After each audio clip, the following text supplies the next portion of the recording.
बारामतीमध्ये दादागिरी, गुंडगिरी, दहशत ही चालून द्यायची नाही।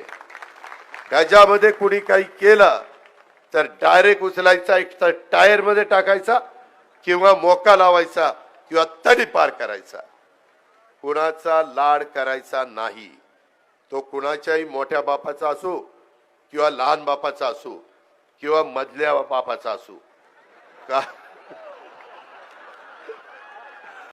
बारामतीमध्ये दादागिरी, गुंडगिरी, दहशत ही चालून द्यायची नाही। त्याच्यामध्ये कुणी काही केलं तर डायरेक्ट उचलायचा, एक तर टायर मध्ये टाकायचा किंवा मोका लावायचा किंवा तडी पार करायचा।